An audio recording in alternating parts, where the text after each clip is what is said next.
Hello, bachcho. Let's read out the question. The question says 2 kg of ice at minus 20 degrees Celsius is mixed with 5 kg of water at 20 degrees Celsius in an insulating vessel having negligible heat capacity.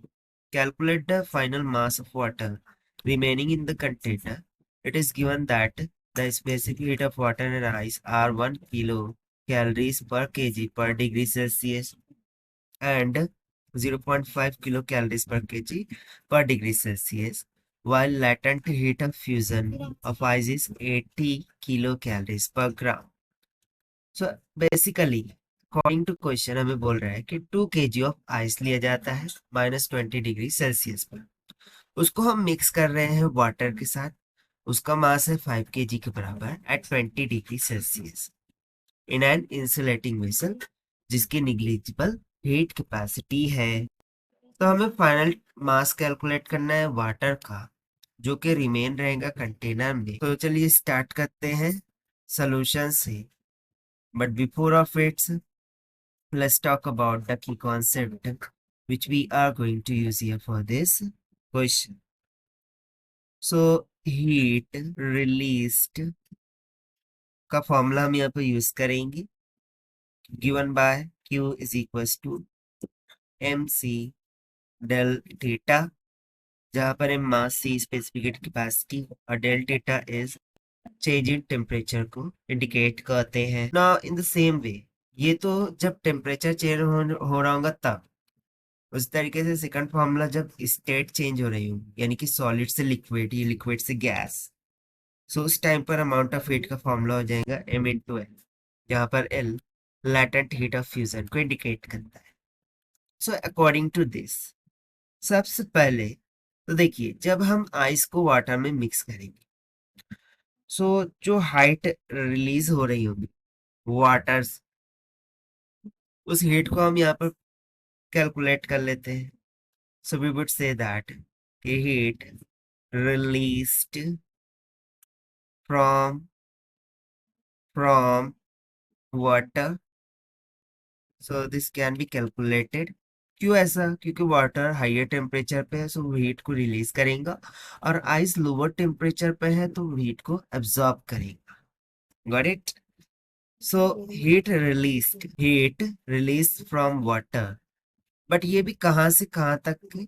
So 20 degree Celsius to 0 degree Celsius तक के जो amount of heat release हो रही है water से वो हम मान लेंगे Q1। It must be equals to mc del theta हो जाएगा। This is equals to mass कितना है वाटर का 5 kg, उसकी स्पेसिफिक हीट कैपेसिटी कितनी होती है 10⁻³ multiply by final temperature 20 initial 0, सो ये इक्वल्स टू आ जाएगा 10⁵ कैलोरीज की। तो यहाँ पर आप बोलेंगे 10⁻³ हमने स्पेसिफिक हीट रखा है वाटर के लिए जो यहाँ पर हमें दे रखा था। सो 10⁻³ क्यों रखा? सो बेसिकली यहाँ पर 1 किलो बोला है, सो किलो की जगह पे आ गया 10⁻³। उस तरीके से यहाँ पर भी हम के नहीं लेंगे बल्कि कैलोरीज पर केजी पर डिग्री सेल्सियस में लेंगे। सो ये 500 हो जाएगा, और ये जो 80 है ये 80 का 0.8 इंटू 10⁵ हो जाएगा। ठीक है ना? उसी तरीके से जब हम 2 kg of ice को which is at -20 degree Celsius से 0 डिग्री सेल्सियस पर लाएंगे, सो उस टाइम पर जो अमाउंट ऑफ हीट होंगी वो हो जाएंगी Q2 and it will be equals to mc del theta, and this will be equals to ice कितना मास है 2 kg multiply by specific heat 500, मैंने पहले ही बता दिया था।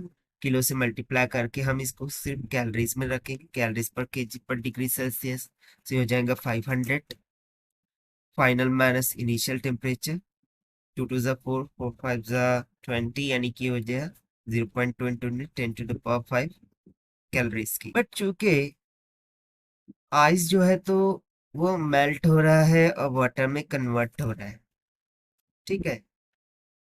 सो can we just say that के the remaining heat would be Q is equals to Q1 minus of Q2. So Q1 में से Q2 निकाल लेंगे. Q1 कितना आया था 10 to the power 5, यानी कि 1 into 10 to the power 5 minus Q2 आया है 0.2 into 10 to the power 5. So remaining will comes 0.8 into 10 to the power 5 calories. इतनी हीट रिमेनिंग है. और यही जो रिमेनिंग हीट है will melt the ice.